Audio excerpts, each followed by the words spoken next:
Hello नमस्कार दोस्तों। आज हम लोग क्लास 6 की एनसीईआरटी देखेंगे ज्योग्राफी की। ठीक है? तो इसमें हम लोग पहले चैप्टर को देखेंगे। पहला चैप्टर है सौर मंडल में पृथ्वी, यानी सौर मंडल में पृथ्वी कहाँ पर है। ठीक है? तो चलिए हम लोग पहले चैप्टर को स्टार्ट करते हैं। ठीक है? देखिए सौर मंडल का चित्र बना हुआ है, जिसमें ये बीच में सूर्य है। यहाँ देखिए ये पृथ्वी है। तो सौर मंडल में पृथ्वी कहाँ पे है? यहाँ पे देखिए, ये है शनि ग्रह, फिर ये है बुध, बृहस्पति, नेपच्यून, ये मंगल, शुक्र, यूरेनस और यहाँ पे है ये प्लूटो। ठीक है? चलिए आगे बढ़ते हैं दोस्तों। देखिए इसमें कहा गया है कि सूर्यास्त के बाद आकाश को देखना कितना अच्छा लगता है। जब सूर्यास्त हो जाता है और अंधेरा होने लगता है, तब अगर आसमान में आप देखिए ऊपर, तो क्या होता है? टिमटिमाते हुए तारे दिखते हैं ना, तो कितना अच्छा लगता है। आसमान में पहले 1 या 2 चमकते बिंदु ही दिखते हैं। पहले क्या होता है? पहले 1 या 2 बिंदु दिखेंगे और फिर देखते ही देखते क्या होगा? ढेर सारे तारे दिखने लगते हैं। तो वही यहाँ पे बता रहा है कि पहले क्या होता है? पहले 1 या 2 चमकते बिंदु दिखते हैं, लेकिन बाद में इनकी संख्या बढ़ती जाती है। ठीक है? आप इनकी गणना नहीं कर सकते, फिर इतने ढेर सारे हो जाएंगे कि उनको आप गिन नहीं सकते हैं। संपूर्ण आकाश छोटी-छोटी चमकदार वस्तुओं से भर जाता है, जिनमें से कुछ चमकीले होते हैं और कुछ धुंधले। कुछ तो खूब चमकते हुए दिखेंगे ना, और कुछ क्या होगा? धुंधले-धुंधले टिमटिमाते हुए दिखते हैं। ऐसा प्रतीत होता है मानो आकाश में हीरे जड़े हों। तो आकाश कैसा लगता है? लगता है जैसे आकाश में हीरे जड़े हों ना, इतना चमकता रहता है। इनमें से कुछ टिमटिमाते प्रतीत होते हैं। देखिए यहाँ पे क्या है? कुछ तारे क्या होता है? टिमटिमाते भी रहते हैं। लेकिन अगर आप इनको ध्यान से देखेंगे, तो आप पाएंगे कि इनमें से कुछ ही टिमटिमाहट अन्य से अलग है। कुछ की क्या होती है? टिमटिमाहट जो होती है वो अन्य तारों से अलग होती है। ये बिना किसी टिमटिमाहट के चंद्रमा के समान चमकते रहते हैं, और कुछ होते हैं जो बिना टिमटिमाहट के, उसमें टिमटिमाते नहीं, वो चंद्रमा के समान चमकते रहते हैं। ठीक? चलिए आगे देखिए दोस्तों। इन चमकीली वस्तुओं के साथ आप लगभग प्रतिदिन चंद्रमा को भी देखते हैं ना। तो वहाँ जो चमकती रहती है, वहाँ पे चंद्रमा भी दिखता है, तारे भी रहते हैं। यह अलग-अलग समय पर आकार तथा अलग स्थितियों में दिखाई पड़ता है। आप देखेंगे तो कभी-कभी आकार जो है अलग दिखेगा, कभी अलग आकार अलग दिखेगा। ठीक? आप पूर्ण चंद्र को लगभग 1 महीने में 1 बार देख सकते हैं। किसको? जो पूर्ण चंद्र होता है, ठीक है? जिसको पूर्णिमा कहते हैं। आप पूर्ण चंद्र को लगभग 1 महीने में 1 बार ही देख सकते हैं।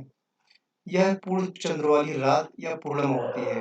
जिसको क्या कहते हैं? पूर्णिमा होती है। पूरा जो है चाँद गोला सा दिखेगा।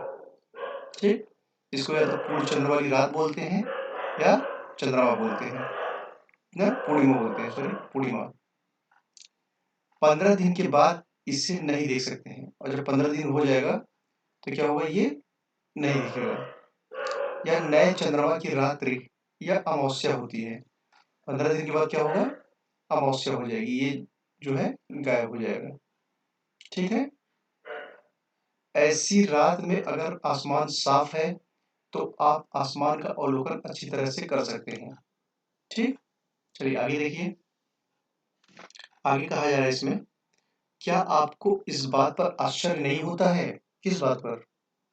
देखिए आगे बताएंगे किस बात पर आश्चर्य नहीं होता है कि हम दिन के समय चंद्रमा एवं इन छोटी चमकीली वस्तुओं को क्यों नहीं देख पाते हैं? आश्चर्य तो होता ही है। क्यों नहीं होगा भाई? सुबह देख लेते हैं, रात में देख लेते हैं, और सुबह आसमान में जो है ना तो चंद्रमा दिखता है, ना छोटे चमकीले तारे दिखते हैं। चंद्रमा तो कभी कभी दिख भी जाते हैं, लेकिन चमकीले तारे होते हैं ये नहीं दिखते हैं। क्यों नहीं दिखते हैं, अब ये बताएंगे आगे, ठीक है। ऐसा इसलिए है क्योंकि सूर्य के अत्यधिक तेज प्रकाश के कारण रात के समय चमकने वाली वस्तुओं को हम दिन में नहीं देख पाते हैं। सूर्य की इतनी तेज रोशनी होती है कि उसके कारण हम लोग जो चंद्रमा और तारे होते हैं उनको देख नहीं पाते हैं दिन में। चलिए आगे देखिए क्या कह रहा है। आगे सूर्य, चंद्रमा तथा वे सभी वस्तुएं जो रात के समय आसमान में चमकती हैं खगोलीय पिंड कहलाती हैं।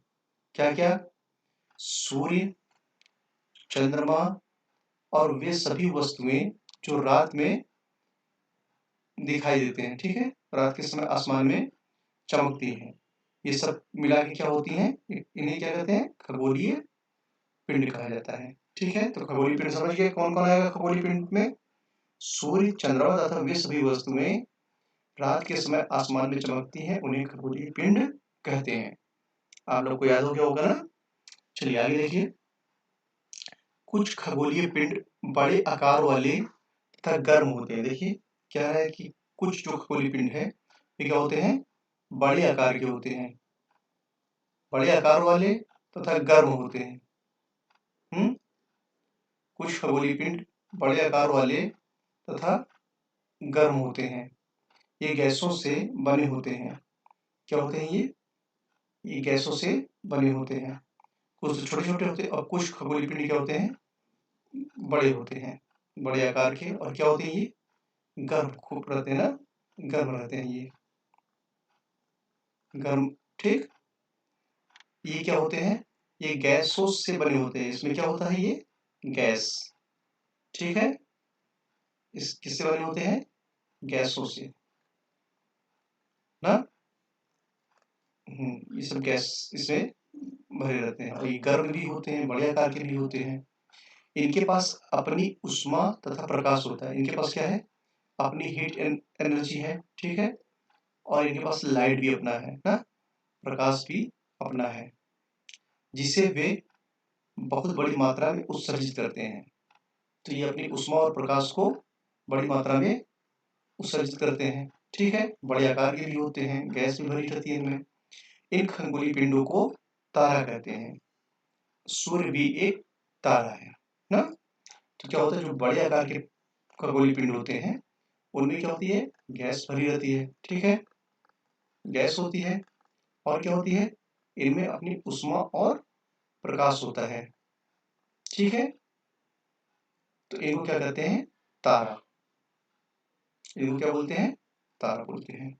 ठीक है, यानी तारा का डेफिनेशन क्या हो जाएगा, बड़े आकार के पिंड जिसमें खुद का उष्मा और प्रकाश होता है, इसमें गैस भरी रहती है या गैस से बने होते हैं, इसी को तारा कहते हैं। चलिए आगे देखिए।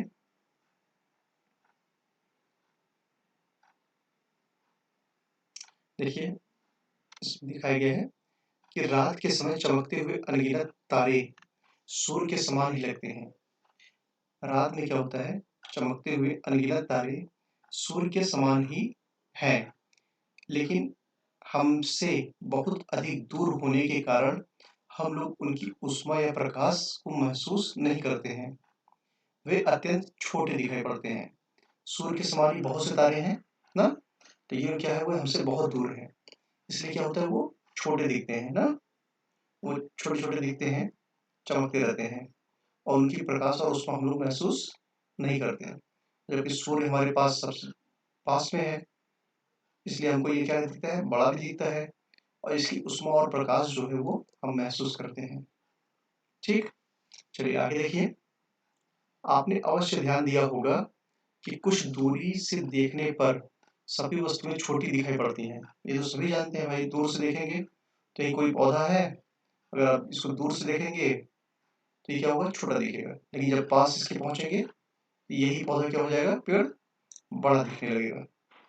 तो वही यहाँ बताया जा रहा है, आपने अवश्य ध्यान दिया होगा कि कुछ दूरी से देखने पर सभी वस्तुएं छोटी दिखती हैं। अत्यधिक ऊंचाई पर उड़ रहा हवाई जहाज कितना छोटा दिखता है, और हवाई जहाज मान लो उड़ता है ऊंचाई पे, कितना दिखता है, छोटा सा दिखता है ऐसा हवाई जहाज ना, पता चला छोटा सा दिखता है, और ये जब पास में आ जाएगा, नीचे आ जाता है तो कितना दिखता है, तो बड़ा सा दिखता है। वही बताया जा रहा है इसमें। आगे देखिए क्या कहा जा रहा है। रात्रि में आसमान की ओर देखते समय आप तारों के विभिन्न समूहों द्वारा बनाई गई विविध आकृतियों को देख सकते हैं। ये नक्षत्र मंडल कहलाते हैं। जो विविध आकृति बनी दिखती है वो क्या होती है, वे नक्षत्र मंडल होती है। फिर से देखिए इसको। रात के समय आसमान की ओर देखते समय आप तारों के विभिन्न समूहों द्वारा बनाई गई विविध आकृतियों को देख सकते हैं। ये क्या होते हैं, नक्षत्र मंडल होते हैं। ठीक, आगे देखिए। अर्सा मेयर, अर्सा मेयर और बिग बियर इसी प्रकार का एक नक्षत्र मंडल है। कौन कौन सा, अर्सा, मेयर और बिग बियर इसी प्रकार का एक नक्षत्र मंडल है। ठीक है, अगर आसमान में देखिए आपको आकृति, कुछ तारों की आकृति दिखेगी तो उसको क्या कहेंगे, उसको नक्षत्र मंडल कहेंगे। और आर्सा मेयर बिग बियर इसी प्रकार के तो नक्षत्र मंडल हैं। ठीक है, चलिए आगे देखिए। इसी प्रकार का एक नक्षत्र मंडल है ये बिग बियर और आर्सा मेयर। ठीक है, बहुत आसानी से पहचान में आने वाले नक्षत्र मंडल हैं, जैसे सप्तऋषि।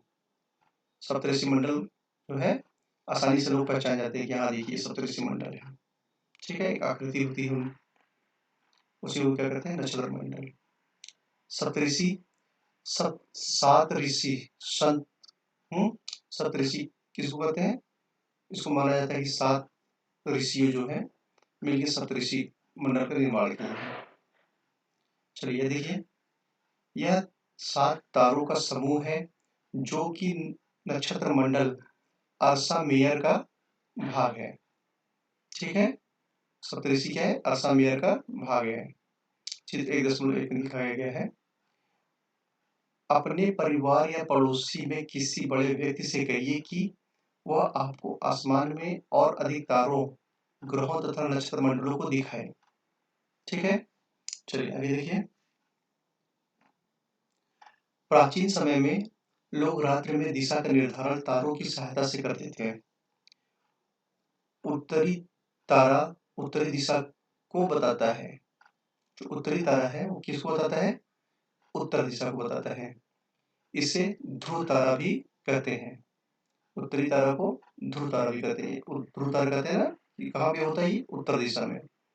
ठीक है, तो इसको देख के लोग समझ जाते थे कि हाँ उत्तर जो है इधर ही उत्तर है। ठीक है, इसको देख के ध्रुव तारे को समझ जाते कि ये उत्तर की तरफ है। ठीक, यह आसमान में हमेशा एक ही स्थान पर रहता है। हम सप्तऋषि की सहायता से ध्रुव तारे की स्थिति को जान सकते हैं। चित्र 1.1 में आप देखेंगे कि यदि सप्तऋषि मंडल के संकेतक तारों को आपस में मिलाते हुए एक काल्पनिक रेखा खींची जाए एवं उसे आगे की ओर बढ़ाया जाए तो ध्रुव तारे को इंगित करेगी। अब चलिए ध्रुव तारे को देख लीजिए एक बार आप लोग। देखिए,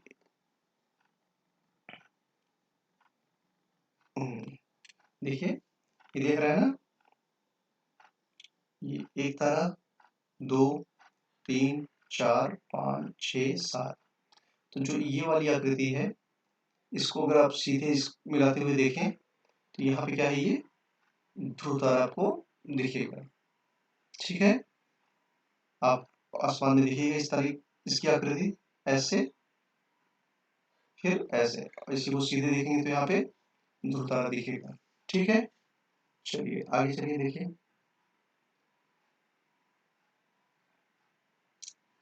कुछ खगोलीय पिंड में अपना प्रकाश एवं ऊष्मा नहीं होती है। कुछ जो खगोलीय पिंड होते हैं उसमें अपना प्रकाश और ऊष्मा नहीं होती है।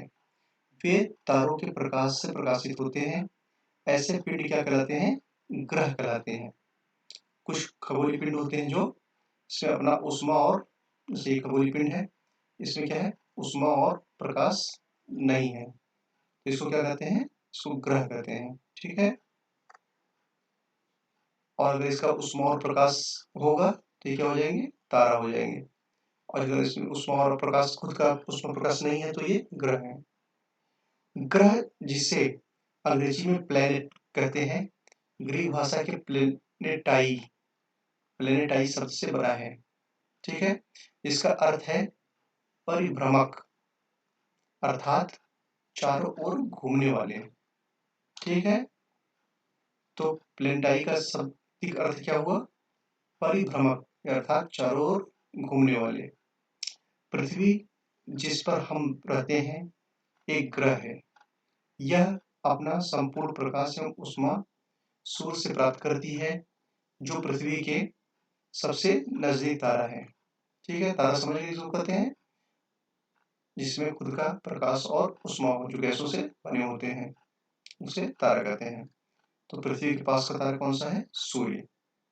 पृथ्वी को बहुत अधिक दूरी से, जैसे चंद्रमा से देखने पर यह चंद्रमा की तरह चमकती हुई प्रतीत होगी। अगर आप चंद्रमा से इस पृथ्वी को देखेंगे, क्या होगा? चमकती हुई प्रतीत होगी। चलिए आगे देखिए। आसमान में देखने वाले चंद्रमा एक उपग्रह है। यह हमारी पृथ्वी का सचर है तथा इसके चारों ओर चक्कर लगाता है। हमारी पृथ्वी के समान 7 अन्य ग्रह हैं जो सूर्य से प्रकाश और ऊष्मा प्राप्त करते हैं। इनमें से कुछ के पास अपने चंद्रमा भी हैं। ठीक है, फिर से इसको देखिए। आसमान में देखने वाले चंद्रमा एक क्या है? उपग्रह है। चंद्रमा क्या है? उपग्रह है। ठीक है, यह हमारी पृथ्वी का सहचर है, यानी पृथ्वी के साथ साथ चलता है। ठीक है, सहचर है। इसके चारों ओर चक्कर लगाता है। और हमारी पृथ्वी के चारों ओर क्या करता है ये? जैसे ये हमारी पृथ्वी हो गई, तो चंद्रमा क्या होगा? इसके चारों ओर चक्कर लगाएगा। ठीक, तो ये क्या हो गया? ये पृथ्वी का सहचर है। पृथ्वी के चारों ओर क्या करता है? चक्कर लगाता है। ठीक है, हमारी पृथ्वी के समान 7 अन्य ग्रह हैं। पृथ्वी के समान ही क्या है? 7 और ग्रह हैं जो सूर्य से प्रकाश और ऊष्मा प्राप्त करते हैं। उनमें से कुछ के पास अपने चंद्रमा भी हैं।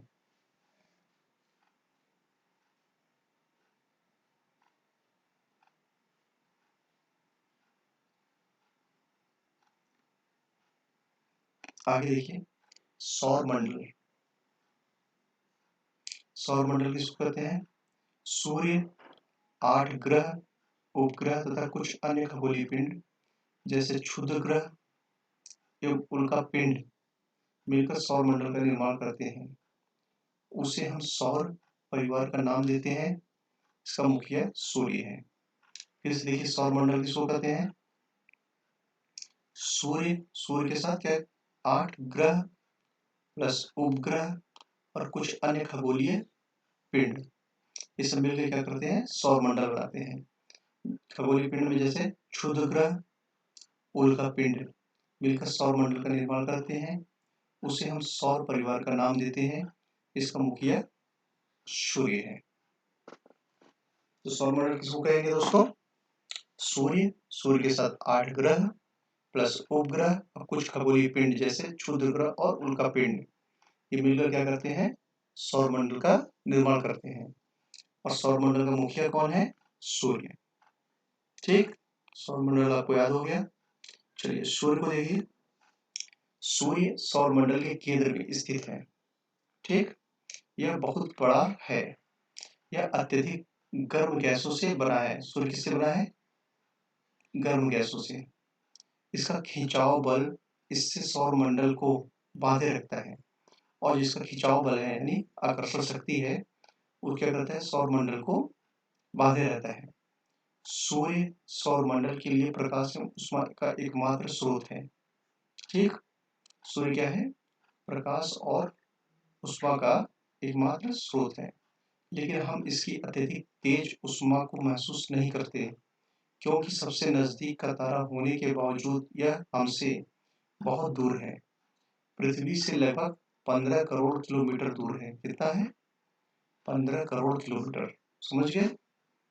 तो सूर्य और पृथ्वी के बीच की दूरी कितनी है? 15 करोड़ किलोमीटर। इसलिए उसकी जो ताप है वो हमको महसूस नहीं होती उतना। और गर्मियों में जब ये पास में आ जाते हैं, सूर्य पास आ जाता है, तो वो महसूस होने लगता है। चलिए ग्रह देखिए, ग्रह क्या होता है? हमारे सौर मंडल में 8 ग्रह हैं। कितने ग्रह हैं? 8 ग्रह हैं। सूर्य से दूरी के अनुसार, सूर्य से अगर दूर जाएंगे हम ना, तो उसके अनुसार कौन कौन ग्रह आएंगे ये बताएंगे। ठीक है, ये सूर्य हो गया। तो सूर्य से दूरी के अनुसार पहले कौन सा ग्रह आता है? बुध, उसके बाद शुक्र, फिर पृथ्वी, फिर मंगल, फिर बृहस्पति, फिर शनि, उसके बाद यूरेनस और नेपच्यून। ठीक है, तो 8 ग्रह कौन से हुए? बुध, शुक्र, पृथ्वी, मंगल, बृहस्पति, शनि, यूरेनस, नेपच्यून। ये हो गए 8 ग्रह। ठीक, चलिए देखिए यहाँ पे ट्रिक दिया गया है। सूर्य से उनकी दूरी के अनुसार अंग्रेजी में ग्रहों के नाम याद करने का आसान तरीका है my very efficient mother just serve us nuts. ठीक, इससे भी याद कर लेंगे। चलिए आगे देखिए। सौर मंडल के सभी 8 ग्रह एक निश्चित पथ पर सूर्य का चक्कर लगाते हैं। ये रास्ते दीर्घ वृत्ताकार, कौन से रास्ते होते हैं? ये रास्ते जो होते हैं जिसपे सब ग्रह चक्कर लगाते हैं वो दीर्घ वृत्ताकार होता है, में फैले हुए हैं। ये कक्षा कहलाते हैं। और इनको क्या कहते हैं? कक्षा। जैसे आप कक्षा में पढ़ते हैं वैसे ये लोग भी क्या करते हैं? अपने कक्षा में सूर्य का चक्कर लगाते हैं ना। ठीक है, चलिए आगे देखिए। बुध सूर्य के सबसे नजदीक है। बुध कहाँ है? सूर्य के सबसे नजदीक। अपनी कक्षा में सूर्य के चारों ओर एक चक्कर लगाने में इसे 88 दिन लगता है। बुध को कितना दिन लगता है सूर्य का चक्कर लगाने में? 88 दिन। और पृथ्वी को बताइएगा, पृथ्वी कितना लगता है? 365। 365 दिन। इसमें और भी है 365 सही 1/4। इसको आप लोग बताइएगा कितना समय लगता है। ठीक है, चलिए आगे देखिए। शुक्र को पृथ्वी का जुड़वा ग्रह माना जाता है। अब शुक्र को क्या कहते हैं? पृथ्वी का जुड़वा ग्रह कहते हैं। इसी को सांझ का तारा, भोर का तारा ये देते हैं। सबसे चमकीला तारा कहते हैं सूर्य को। सबसे चमकीला ग्रह कौन सा है? शुक्र। ठीक, चलिए आगे देखिए। क्योंकि इसका आकार एक आकृति लगभग पृथ्वी के समान है, इसलिए इसको क्या कहते हैं? पृथ्वी का जुड़वा ग्रह। इसका आकार और आकृति दोनों क्या है? पृथ्वी के समान, इसलिए इसको क्या कहते हैं? जुड़वा ग्रह। आगे देखिए। अभी तक प्लूटो भी एक ग्रह माना जाता था, परंतु अंतरराष्ट्रीय खगोल संगठन ने अपनी बैठक अगस्त 2006 में, कब? अगस्त 2006 में यह निर्णय लिया कि कुछ समय पहले खोजे गए अन्य खगोलीय पिंड जैसे 2003 यूबी 313 सीरस तथा प्लूटो पौने ग्रह कहे जा सकते हैं। तो क्या हुआ कि अंतरराष्ट्रीय खगोलीय संगठन ने 2006 में इसको क्या किया?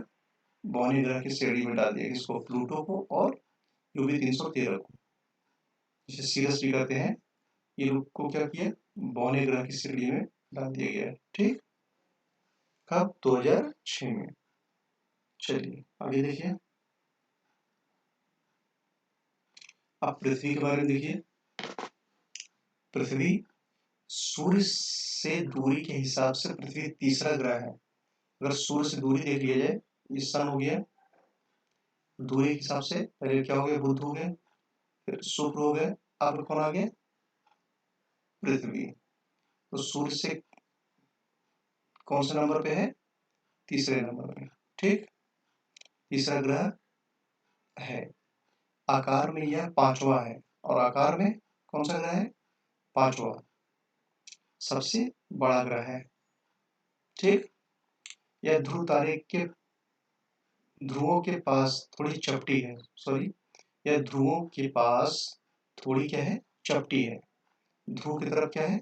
यहाँ पे जैसे ये हो गया, तो यहाँ पे थोड़ी चपटी है ध्रुव के पास। और बीच में क्या है, गोल आकृति है। ठीक, यही कारण है कि इसके आकार को भू आब कहा जाता है। इसलिए इसको क्या कहते हैं, इसके आकार को, पृथ्वी के आकार को भू आब कहते हैं, जियोड। जियोड भी बोलते हैं इसको, भू आब कहा जाता है। भू आब का अर्थ है पृथ्वी के समान समानकारी। ठीक, पृथ्वी के समान आकार जैसे होगा उसको भू आब कहते हैं। चलिए आगे देखिए, जीवन के लिए अनुकूल परिस्थितियां संभवतः केवल पृथ्वी पर ही पाई जाती हैं। पृथ्वी न तो अधिक गर्म है और न ही अधिक ठंडा है। यहाँ पानी एवं वायु उपस्थित है जो हमारे जीवन के लिए आवश्यक है। वायु में जीवन के लिए आवश्यक है। वायु क्या है, जीवन के लिए आवश्यक है। गैसें, वायु में जीवन के लिए क्या आवश्यक है, गैसें, जैसे ऑक्सीजन मौजूद है। इन्हीं कारणों से पृथ्वी सौर मंडल का सबसे अद्भुत ग्रह भी है। इस कारण से यहाँ पे पानी भी है, वायु भी है। ठीक है, इसी कारण से क्या है, ये अद्भुत ग्रह है।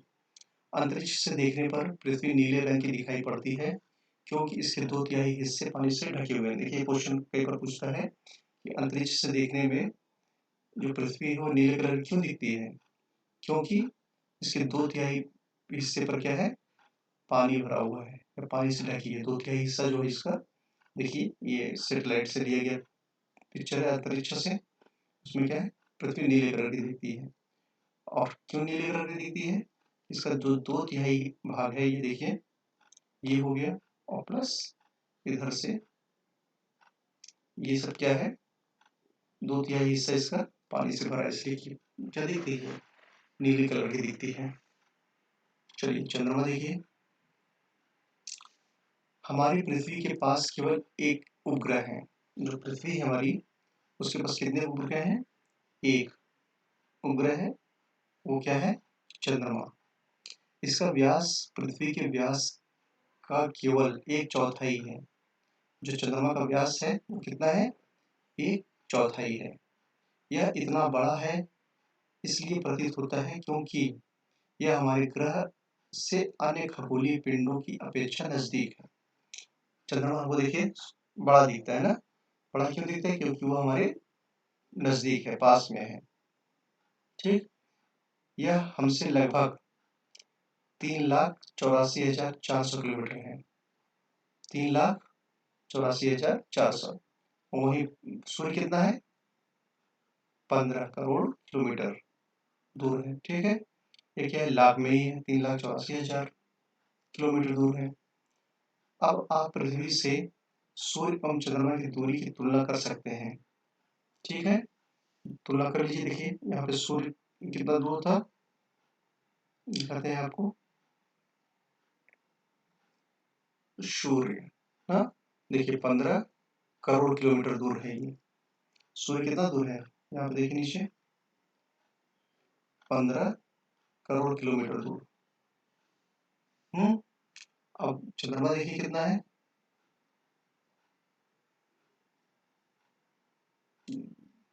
देखिए चंद्रमा कितना है, 3,84,000, ये है ना, 15 करोड़ और 3 लाख किलोमीटर दूर। सूर्य हमसे बहुत दूर है और चंद्रमा पास में है। अब आप पृथ्वी से सूर्य और चंद्रमा की दूरी की तुलना कर सकते हैं। तुलना कर ली है। चलिए ये देख लीजिए इसको, चित्र को। इसमें रॉकेट जो अंतरिक्ष में भेजा जाता है उस चित्र को दिखाया गया है ना। पहले चित्र में देखिए रॉकेट का प्रक्षेपण हुआ है पृथ्वी से। देखिए यहाँ पे भारत, ये भारत बना हुआ है ना, भारत से प्रक्षेपित हुआ रॉकेट। दूसरे चित्र में देखिए रॉकेट का पृथ्वी पर गिरना। अब ये जो है रॉकेट से जो और पार्ट होते हैं उसको क्या होता है कि वो आगे चले जाते हैं तो पार्ट उसका टूट करके पृथ्वी पर गिरता है। अब आगे देखिए तीसरे चित्र में उपग्रह का कक्षा में प्रवेश करना। और ये क्या होता है, उपग्रह जो है इसको कक्षा में प्रवेश करा देते हैं। कक्षा मतलब एक पथ होता है, ठीक है, इसी पे वो घूमता रहेगा। या कई बार इसको फिक्स कर देते तो यहाँ पर रहेगा, जब पृथ्वी घूमती रहेगी ऐसे से तो ये उसका फोटो और जो इंफॉर्मेशन होगा वो देता रहेगा। ठीक, चलिए आगे देखिए।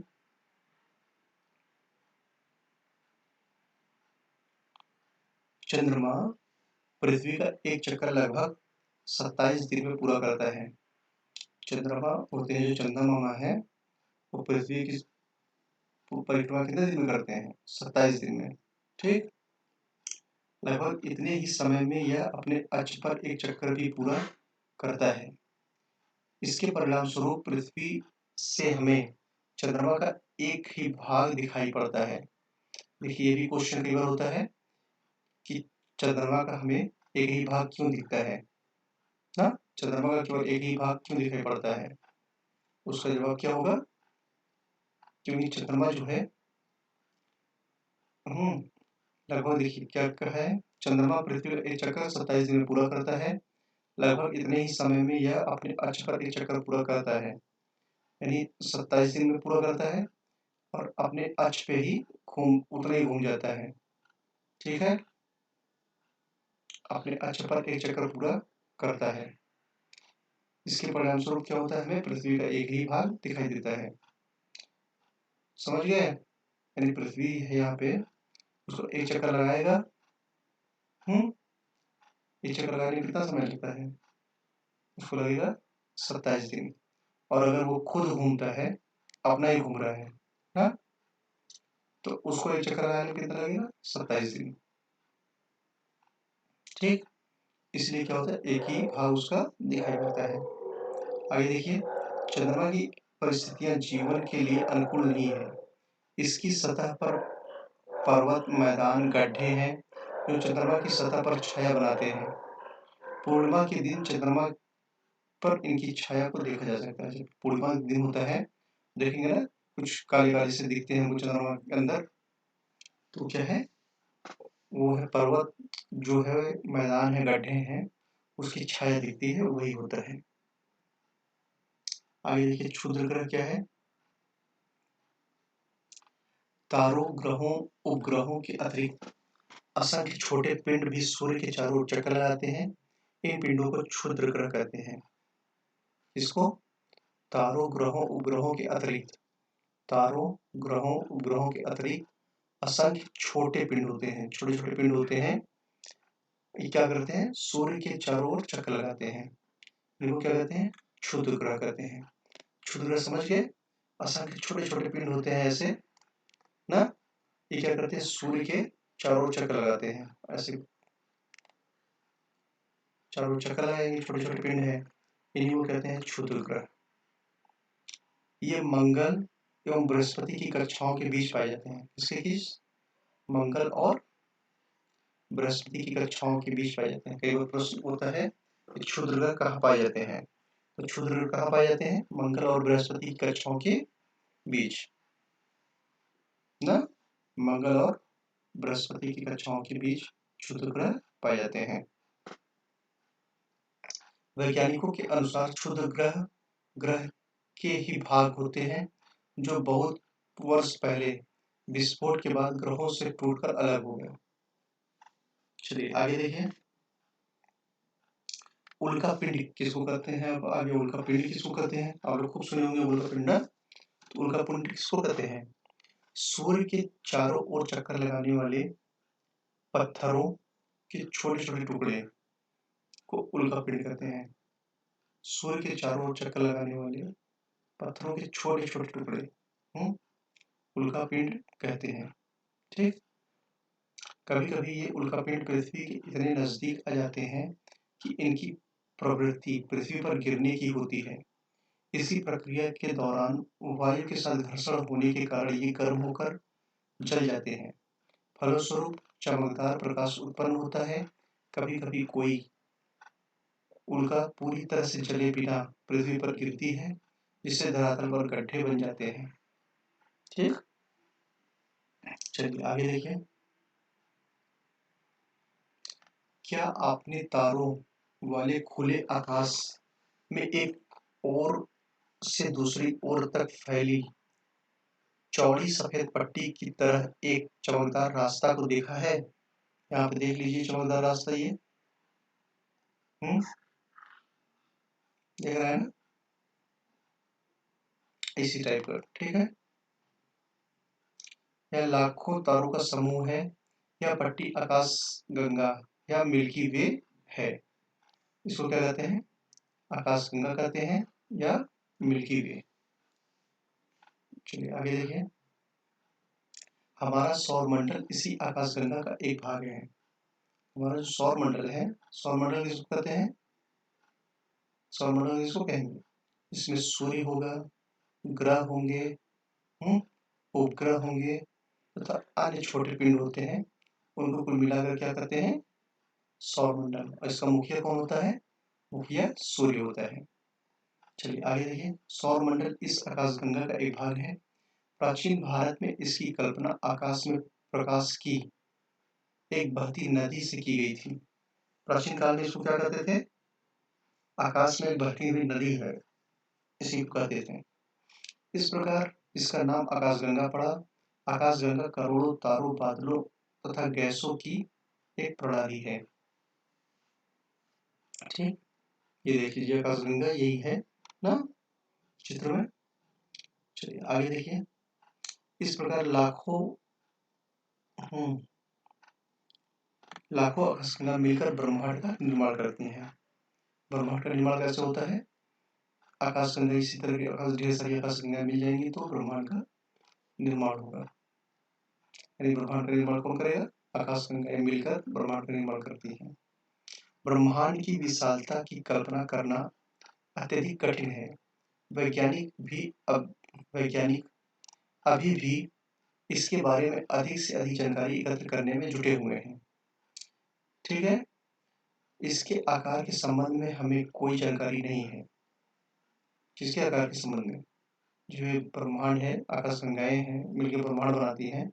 इस ब्रह्मांड के बारे में अभी भी क्या हो रहा है? अभी भी रिसर्च चल रही है, खोज चल रही है। और इसके बारे में भी, इसके आकार के बारे में भी कोई जानकारी नहीं है कि इसका आकार कैसा है। लेकिन फिर भी हम जानते हैं कि हम सभी इसी ब्रह्मांड का हिस्सा हैं। ठीक,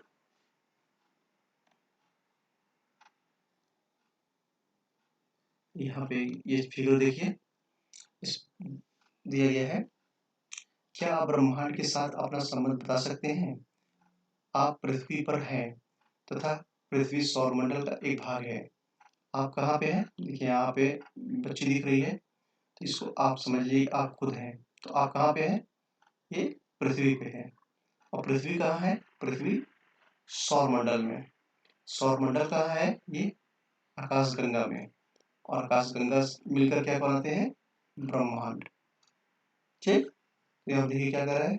आप पृथ्वी पर हैं तथा पृथ्वी सौरमंडल का एक भाग है। हमारा सौरमंडल या आकाशगंगा जिसे मिल्की वे कहते हैं का एक भाग है। तो सौरमंडल किसका भाग है? आकाशगंगा का। देखिए सौरमंडल है, ये किसका भाग है? ये भाग है आकाशगंगा का, जो ब्रह्मांड का हिस्सा है। और ये आकाशगंगा किसका हिस्सा है? ये ब्रह्मांड का हिस्सा है। ब्रह्मांड से जुड़े इस तथ्य पर विचार कीजिए कि इसमें लाखों आकाशगंगाएं मौजूद हैं। इस चित्र में आपका स्थान कहाँ है? तो इस चित्र में आपका स्थान यहाँ पे है। ठीक है, इसी प्रकार और भी कोई पृथ्वी की तरह ग्रह होगा, फिर वो कहाँ पे होगा? वो सौरमंडल में होगा। और सौरमंडल कहाँ होगा? वो आकाशगंगा में, और आकाशगंगा ब्रह्मांड में। ठीक, चलिए ये देखिए अभ्यास के प्रश्न है। इसमें बताना है प्रश्न का आंसर, ग्रह और तारे में क्या अंतर होता है। ठीक है, सौरमंडल से आप क्या समझते हैं?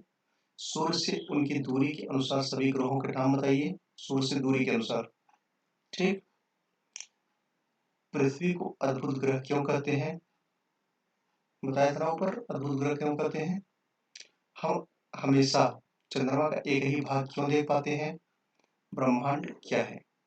ठीक, आप लोग इसको देख लिए तो इसका आंसर खुद से बताइएगा, और नहीं समझ में आएगा तो एक बार फिर वीडियो को देखिएगा। ठीक है, तो चलिए अब इसके आगे वाले वीडियो हम लोग इसके दूसरे अध्याय को लेके आएंगे। ठीक है दोस्तों, जय हिंद।